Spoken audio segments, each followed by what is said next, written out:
सफा गारमेंट्स, बारात की तैयारी हो या रिसेप्शन की, दूल्हा हो या उनके यार, अब हर जश्न और ईद और त्योहार की तैयारी होगी सफा गारमेंट्स के साथ। सफा गारमेंट्स, रोली चौकी एक्स रोड, हैदराबाद। मुल्क में कोरोना के एक्टिव केसेस में इजाफा जारी है और गुज़िश्ता 24 घंटों में 1146 एक्टिव केसेस बढ़े हैं। हफ्ते को वजारत सेहत की जारी करदा आदाद व शुमार के मुताबिक फाल केसेस की तादाद बढ़कर 16,354 हो गई है। मुल्क में गुज़िश्ता 24 घंटों के दौरान 7 मरीजों की मौत के बाद अमवात की तादाद 5,30,876 हो गई। इसी अरसे में कोरोना इन्फेक्शन से सेहतियाब होने वालों की तादाद 1,840 से बढ़कर 4,41,71,551 तक पहुंच गई। मुल्क में कोरोना वैक्सीनेशन का अमल भी जारी है और इस सिलसिले में गुज़िश्ता 24 घंटों के दौरान 9,981 अफराद को वैक्सीन लगाई गई है और अब तक मुल्क में 220,66,09,015 अफराद का वैक्सीनेशन किया जा चुका है। मुल्क में मुतासरीन की कुल तादाद 4,47,18,781 है। केरला में पिछले 24 घंटों के दौरान मुल्क में सबसे ज्यादा 523 एक्टिव केसेस का इजाफा हुआ। इसके अलावा हिमाचल प्रदेश में 75, महाराष्ट्र में 74, कर्नाटक में 71, उत्तर प्रदेश में 66, गोवा में 65, गुजरात में 73, 63, हरियाणा में 58, तमिलनाडु में 51, ओडिशा में 24, जम्मू कश्मीर के मरकज के ज़ेर इंतजाम इलाकों और चंडीगढ़ में 16, दिल्ली में 13, पंजाब में 12, मगरबी बंगाल में 9, मध्य प्रदेश में 7, बिहार में 4, पुडुचेरी और सिक्किम में 3, झारखंड में 2 और के मरकज के ज़ेर इंतजाम इलाके लद्दाख में 1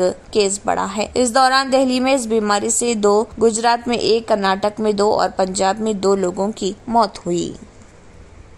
सफा गारमेंट्स, बारात की तैयारी हो या रिसेप्शन की, दूल्हा हो या उनके यार, अब हर जश्न और ईद और त्योहार की तैयारी होगी सफा गारमेंट्स के साथ। Men's and kids ethnic wear पर 25% तक की छूट हासिल करें। शेरवानी सिर्फ 1,800 रुपए में, कुर्ता पैजामा, पठानी सूट, मेंस सदरी, अरबी तोप, जोधपुरी, मेंस ब्लेजर, छोटे बड़े बच्चों के कपड़ों की कंप्लीट रेंज भी मौजूद है। एहराम भी मुनासिब कीमत पर दस्तयाब है। अनलिमिटेड ब्रांड्स के फैब्रिक की कंप्लीट रेंज। हमारे यहाँ सिर्फ 8 घंटे में स्टिचिंग की सहूलत भी मौजूद है। सफा गारमेंट्स, रोली चौकी एक्स रोड, हैदराबाद। अगर आपने हमारे चैनल को अभी तक सब्सक्राइब नहीं किया है तो यहाँ पर रेड कलर का सब्सक्राइब बटन दिख रहा है, उसे क्लिक करें और हमारे चैनल को सब्सक्राइब कीजिए और साथ ही साथ बेल आइकन को भी क्लिक कीजिए जिससे आपको ताज़ा अपडेट मिलती रहे।